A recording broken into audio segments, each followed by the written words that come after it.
자, 우리 이번 시간에는 자, 이제 신라 사람들이 삼국 통일을 하고 나서 나름대로 생각이 조금씩 바뀌었겠죠. 자, 그 생각이 바뀐 신라 사람들이 자기들의 생각을 어떻게 문화 유품, 유물로 표현을 했는가, 요걸 알아보는 게 이번 시간의 수업 목표 되겠습니다. 즉, 통일 신라 시대의 문화에 대해서 확인해 보도록 할게요. 자, 여러분, 문화는 사람들의 생각인데 이 생각에 가장 많은 영향을 주는 게 종교잖아요. 그래서 종교, 사상 먼저 확인해 볼게요. 자, 여러분, 한반도에서 가장 거의 처음 불교를 인정했던 소수림왕 시기에 불교가 처음 들어왔을 때 제일 강조했던 게 뭐냐, 바로 이 좋은 일 하면 죽어도 극락에 간다, 이거였죠. 여기서 얘기하는 좋은 일이 뭐였어? 자, 나라를 위해서 충성하는 것. 사실 충성은 여러분 지극히 유교적인 개념이지만 이 소수림왕이 나라 위기 때 불교를 들여오다 보니까 아무래도 부처님을 열심히 믿을 때 이 충성을 함께 해야 된다라는 주장을 많이 했었습니다. 그렇죠? 여러분, 이거는 실제 부처님이 한 건 아니고 요거는 이제 중국이나 아니면 한국이나 요 동네에서나 강조하는 개념 중에 하나예요. 그런데 여러분 있잖아요. 이 신라의 불교는 그러다 보니까 아무래도 왕 중심의 성격을 강하게 가지게 됩니다. 충성이라는 게 왕한테 하는 거잖아요. 그렇죠? 그러니까 왕 말에 열심히 복장하면 극락 가는 게 부처님 말씀이다. 이런 식으로 교육을 하게 되었고, 그러다 보니까 아무래도 이 일반 백성들한테 인기를 끌기에는 좀 문제가 있어요. 왜? 귀족들이야 뭐 왕한테 충성하면 극락 가면 좋겠구나 생각할 수 있겠지만, 평민들은 지금 하루하루 사는 것도 너무 힘든데 죽어서가 무슨 의미가 있겠어요. 그렇죠? 그래서 오히려 이 불교가 평민들한테는 크게 인기를 더 이상 끌지 못하고 있는 상태였습니다. 평민들한테는 뭐 지금 당장 내가 부자가 될 수 있게 해줄 수는 없어도, 자, 그래서 신라가 통일된 이후에 많은 스님들은 귀족들만 믿는 종교를 오래도록 지속되게 하기 위해서, 이 귀족만 믿는 종교는 오래 지속될 수가 없으니까 이 모두에게 인기를 끌 수 있는 불교를 어떻게 만들 수 있을까, 이걸 많이 연구를 하게 됐습니다. 그런 많은 연구를 했던 대표적인 스님들 두 분이 누구냐, 여러분이 이번 시간에 알고 갈 사람, 자, 의상, 그 다음에 원효, 이렇게 두 분입니다. 자, 여러분, 이 의상, 원효 두 스님은 아주 유명한 분들인데요, 조금 더 자세하게 알아볼게요. 전설에 의하면, 여기까지 지금부터 얘기하는 거는 전설입니다. 알겠죠? 실제 이제 검증이 안 됐어요. 자, 전설에 의하면 두 스님들은 이 당나라에서 불교가 무지 인기가 많다는 얘기를 듣고 너무 궁금한 거야. 신라에서는 돈 많고 잘 나간 사람만 믿는데 당나라는 왜 그렇지? 라고 생각해서 이 당나라에 한번 가서 직접 요 당나라의 불교 상황을 직접 공부를 해보기로 했습니다. 당나라에 유학을 가게 됐는데요. 여러분, 이제부터는 들어봤던 얘기죠. 이 당나라 가는 길이 너무 멀어서 중간에 동굴에서 이제 하룻밤 자고 갔죠. 그쵸? 자고 갔는데 원효 아저씨가 자다가 너무 목말라가지고 머리맡에 있는 물을 먹었던 거지. 그치? 물을 마신 거죠. 근데 그 물이 알고 보니까 뭐였어? 바로 해골에 들은 이 썩은 물이었죠. 그냥 물도 아니고 썩은 물을 마신 거지. 그치? 근데 썩은 물을 마셨는데 원효 아저씨가 이걸 어떻게 먹었다는 거야? 이 썩은 물도 너무 목이 마르니까 야, 이거 진짜 맛있다라는 생각을 하고 먹었다는 거죠. 그쵸? 이게 당시 원효 아저씨한테 충격이었습니다. 아, 당나라에 가서 뭘 알아보는 것보다는 이 내 마음가짐을 잘 가지는 게 더 중요하구나라는 생각을 하게 된 거죠. 그러니까 일반 사람들한테도 마음은 있잖아요. 그렇죠? 일반 사람한테도 마음은 있으니까 사람들의 마음을 다시 고쳐먹을 수 있게 하는 방법을 찾아야 되는 거지, 이게 당나라 간다고 해결될 건 아니다라고 생각을 했다는 거지. 자, 그래서 요거는 일반인들도 할 수 있는 거기 때문에 나는 굳이 당나라 가지 않겠다라고 생각을 하게 됐고요. 이 반대로 의상 아저씨는 그래도 한번 당나라에 가보겠다라고 해서 두 사람의 생각이 조금씩 바뀌게 됩니다. 먼저 의상 아저씨의 유학 결과에 대해서 알아보면요, 의상이 당나라에 가서 본 게 무엇이었냐. 자, 여러분, 당나라는요 정말 다양한 사람들이 있었습니다. 정말 다양한 생각 가진 다양한 사람들이 있었는데, 그럼에도 불구하고 서로 싸우지를 않고 조화가 아주 잘 이루어지고 있었다는 거죠. 자, 의상은 이런 광경을 보고 놀랐습니다. 마치 꽃밭에 여러 가지 꽃이 피어 있어도 아름다운 모습과도 같다라는 생각을 하게 됐는데요, 의상이 보기에 당나라와 지금 신라 상황이 크게 다르지 않았어요. 신라도 지금 여러 나라 출신 사람들이 있지만, 자, 여러분, 이 사람들이 이제 모두 조화롭게 어울리게 해야 되는데 이제 신라는 막 통일을 한 상태라 가지고 그게 조화가 지금 쉽지가 않죠. 그래서 의상은 사람들한테 이 부처님의 너그러운 마음을 공부하다 보니까 여러분, 다른 사람들한테 너그러워질 수가 있어요. 자, 그러니까 우리도 다른 사람한테 너그러워지면서 조화를 이루도록 합시다 라는 주장을 하게 됐습니다. 자, 온갖 꽃이 핀 듯 조화 화로움을 추구하는 사상, 화엄 사상을 가장 적극적으로 퍼뜨리는데요. 여러분 이제 PPT에는 없는데 조금 더 자세하게 설명을 드리자면 여기선 그러니까 고구려 사람, 고구려가 좋아, 신라는 싫어 라고 하면 좋아가 아니지, 그치? 그러니까 그런 생각 없애고 사이좋게 지내는 거. 자, 백제 사람들 신라 싫어 하면 안 되죠. 자, 역시 조화를 이루자는 거. 자, 이겁니다. 알겠죠? 여러분 좀 불만이 있어도 우리 서로 이해를 해주고 인정을 해주자라는 건데, 이 의상 아저씨는 그래서 평민들, 아까 보니까 불만 많았지, 그치? 왕한테. 평민들이 귀족이나 왕한테 가진 불만들도요, 어느 정도 우리가 좀 참고 인내를 해야 된다라고 생각하는 경향이 조금 있었습니다. 그래서 의상의 사상은 사실 귀족 아저씨들이 굉장히 좋아하는 그런 사상이었고요. 그래서 귀족 아저씨들의 푸시를 받아가지고 의상의 불교가 크게 유행을 하게 됐습니다. 좀 더 자세한 거는 고등학교 가서 배우시고 우리 넘어갈게요. 우리 반대로 해골물을 마시고 깨달음을 얻었던 원효 아저씨는요, 마음 먹기에 사람이 달렸다라는 생각을 하게 됐고, 그래서 충성이나 이런 것도 중요하지만 모두가 행복하기 위해서는 부처님과 같은 마음을 먹어야 한다. 자, 부처님과 같은 마음, 모두가 부처님과 같은 하나의 마음을 가져야 된다. 하나같이 부처님처럼 되려는 마음을 먹어야 된다는 일심 사상을 주장했는데요. 자, 문제가 있지. 여러분, 마음을 부처님처럼 먹으세요 라고 한다고 해서 바로 먹어져? 안 먹어지지, 그치? 그럼 그렇게 어떻게 마음을 먹을 수 있는데? 자, 이때 원효 아저씨가 이런 평민들도 쉽게 마음가짐을 바꿀 수 있도록 가르침을 주십니다. 뭐만 하면 되느냐? 나무 아미타불만 계속 외우면 된다 라고 주장을 했습니다. 여러분, 나무 아미타불이 무슨 말이냐면요, 아미타불, 우리를 착한 마음으로 이끌어줄 아미타불만 믿는다라고 계속 말하다 보면 자연스럽게 내가 착한 마음을 먹게 된다라고 주장을 했다는 거죠. 자, 이렇게 아주 쉬운 방법으로 부처님처럼 될 수 있다라고 했으니 불교가 점점 평민들에게 인기를 끌기 시작했다는 거 하나 확인을 해두시고 우리 다음 스님으로 넘어갈게요.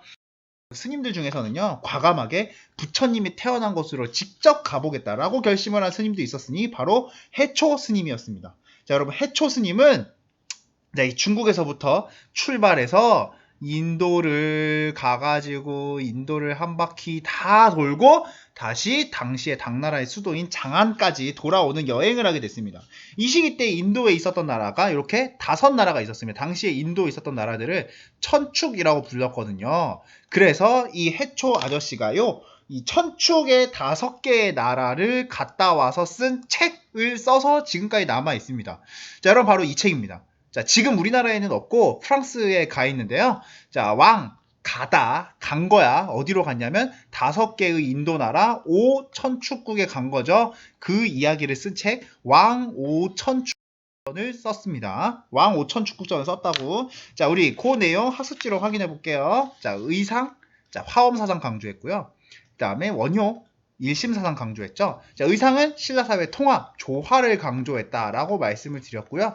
그 다음에 원효는 일반 백성들이 불교를 믿을 수 있도록 도와줬습니다. 해초는 책을 썼죠. 왕 5천축국전이라는 책을 썼습니다.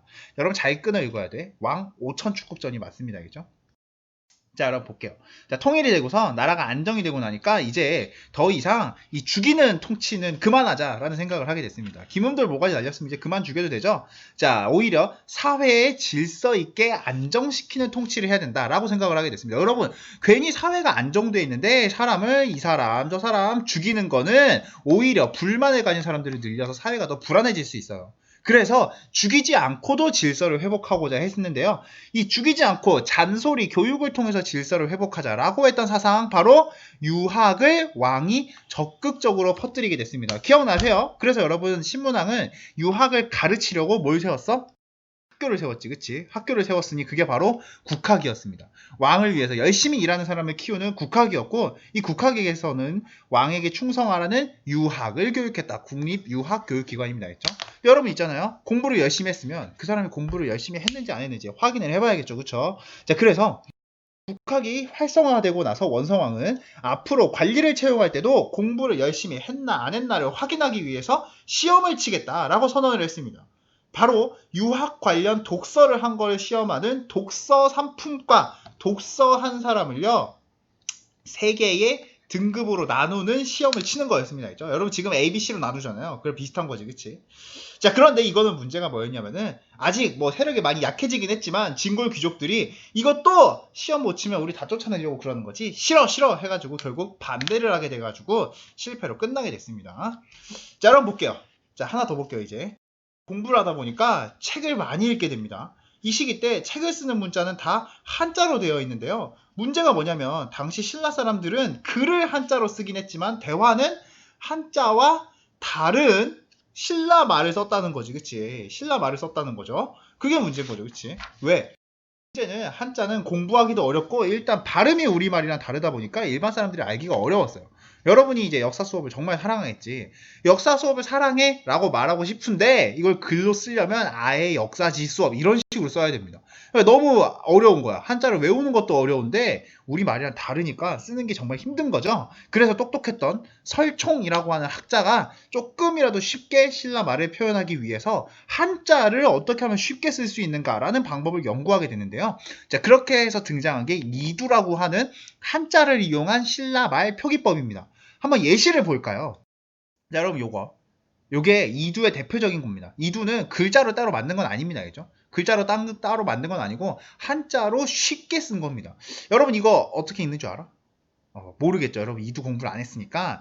여러분 요게 한자로 하면은 칼 도자의 아들 자자라서 도자라고 읽지만 여러분 이두에서는 도를 따로 알아야 되잖아요. 이거 필요 없습니다. 그냥 칼자라고 읽습니다. 그죠? 뜻은 뭘까? 칼 들고 있는 사람이야. 사람은 사람인데 칼 들고 있는 사람이죠. 여러분 이 이두라는 표현으로 따로 만들 정도면 주변에서 자주 보는 사람이겠지. 주변에서 칼을 들고 있는 사람을 자주 본다. 누굴까? 칼 들고 있는 사람? 요리사입니다. 요리사. 여러분 요리를 한자로 쓸 수 있어? 못 쓰지, 그치? 근데 이 정도는 여러분 쓸 수 있겠죠? 여러분한테 비교적 편하게 쓸 수 있게 도움을 준 방법이 바로 이두다라는 거 하나 기억해 둘게요. 학습지 확인해 볼까요?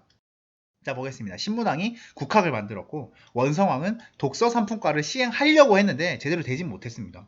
그 다음에 설총이 이두를 정리했다라는 거 하나 확인하시고 우리 이제 본격적으로 문화재를 확인하러 넘어가 볼게요. 여러분 신라는요 아예 부처님이 만든 이상적인 나라가 자기네 나라다라고 생각을 했기 때문에 신라 땅에 부처님의 나라를 표현한 사찰을 만들기도 했습니다. 부처님의 나라니까 뭐야? 불국사죠, 그쵸? 부처님의 나라잖아, 그치? 그리고 여기에 신라 사람들이 질서를 이제 추구한다라고 말씀을 드렸죠. 여러분 옛날부터 한국 사람들이 가장 안정적이다라고 생각한 숫자가 몇이냐면 3입니다. 3. 3세판이란 말 들어봤니? 3번은 해봐야 된다는 거야, 그쵸? 그리고 삼국통일을 했잖아, 그치? 그래서 신라에서는요 이 안정감을 표현하기 위해서 부처님의 살이나 말씀을 넣어두는 탑도 3층으로 짓습니다, 그죠? 하나, 둘, 셋, 보여? 이게 바로 그 유명한 불국사에 있는 불국사 3층 석탑, 석가탑이라고 부르는 탑입니다. 알겠죠? 불국사 3층 석탑이랑 석가탑은 같은 탑이에요. 알겠죠? 자, 그 다음에 여기 여러분 부처님을 만나러 가고 싶잖아요. 부처님의 나라니까. 근데 부처님은 돌아가셨잖아. 그러니까 부처님 대신해서 뭘 만들어? 불상을 만든다 그랬지, 그치? 그 다음에 신라는 부처님의 나라잖아요. 그럼 부처님을 만날 수 있어야 되잖아, 그치? 만날 수 있어야 되는데 부처님 돌아가셨으니까 이게 부처님처럼 생긴 불상을 만들게 되는데요. 신라 때 가장 유명했던 불상, 자 거대한 불상이 만들어지기 시작합니다. 왜? 신라 나라가 잘 살기 시작했잖아요, 그쵸? 그래서 여러분 옛날에 그 간다라 미술의 영향을 받았던 그리스와 인도 예술의 짬뽕 간다라 미술의 영향을 받았던 석굴암이 이때 만들어집니다, 그죠? 석굴암에 대해서 조금 더 자세하게 얘기해 볼게요. 석굴암은 이 사진에 있는 여기 안에 들어가면 볼 수 있는 게 석굴암입니다. 알겠죠? 사실 산 속에 있어가지고 석굴암을 관리하는 게 쉽지 않았어요. 조선시대 말기쯤 석굴암이 다시 발견될 때 석굴암은 이렇게 위에가 뻥 뚫린 채로 발견이 됐습니다. 여기 보여? 위에가 뻥 뚫렸지, 그치? 자, 위에가 뻥 뚫린 처럼 발견된 석굴암은 그걸 해가지고 이거 수리를 안 할 수가 없는 거야. 비를 다 맞으면 이 돌이 녹잖아요, 그렇죠? 그래서 일제시대 때 최첨단 기구, 여러분 미륵사지 석탑 기억나? 최첨단 기구 뭐였어? 콘크리트로 이걸 떼어버렸습니다. 자, 근데 문제가 뭐였냐면은 이 석굴암 아래에는 시냇물이 흐르거든요.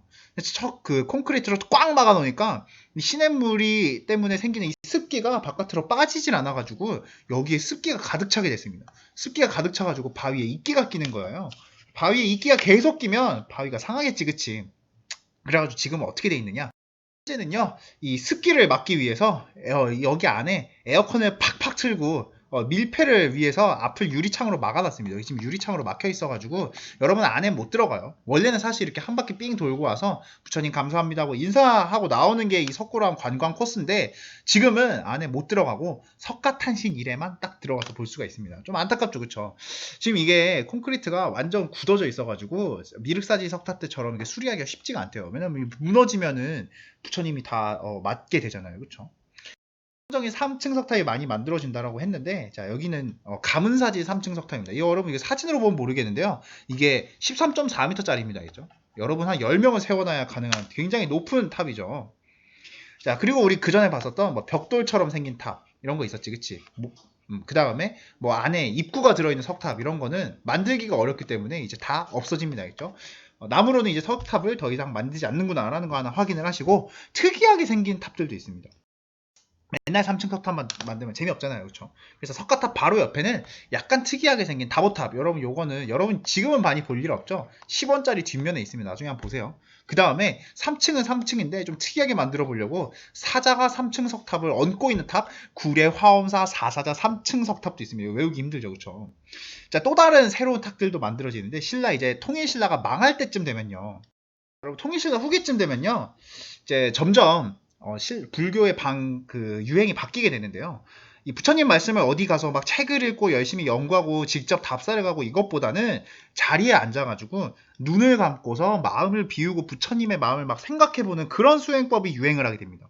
이런 수행법을 참선이라고 부릅니다. 참선. 자, 참선이라고 부르는데, 이 문제는 이게 그냥 보고 따라한다고 마음이 비워지는 게 아니잖아요. 그쵸? 여러분 공부 열심히 하세요라고 내가 말한다고 공부 열심히 돼? 그게 아니잖아요. 그치? 자, 그래서 어떻게 마음을 비워야 되는지 스승님의 지도가 절실하게 필요합니다. 솔직히 이렇게 말로만 한다고 해서 안 되지. 직접 언어 맞아가면서 배워야겠죠. 그쵸? 이러면서 스승님의 참선 수행 방법을 따르는 선종, 참선을 열심히 하는 종파다에서 선종이라 부릅니다. 그죠? 선종이 유행하면서 나에게 선종 방법을 가르쳐주는 스승님을 크게 존경하는 유행이 생겨나게 되는데요. 그래서 스승님이 돌아가신 뒤에 스승님의 사리를 보관하는 탑, 승탑이 유행하게 됩니다. 승려의 사리를 보관하는 탑이다. 그래서 승탑이라 부릅니다. 알겠죠? 요거 하나 확인하시고 우리 학습지만 정리하고 오늘 수업 마칠게요. 자, 보겠습니다. 자, 불국사, 불교의 나라인 신라를 표현하는 불국사, 그 다음에 돌을 쌓아서 만든 석굴암, 그 다음에 불국사 3층 석탑 정도는 알아두세요. 석가탑이라고도 부르죠. 승탑은 신라 말기에 선종이 널리 퍼지면서 생겨난 승려들을 위한 탑 되겠습니다. 자, 우리 오늘 여기까지 수업하고요. 다음 시간에 세계사 수업으로 만날게요.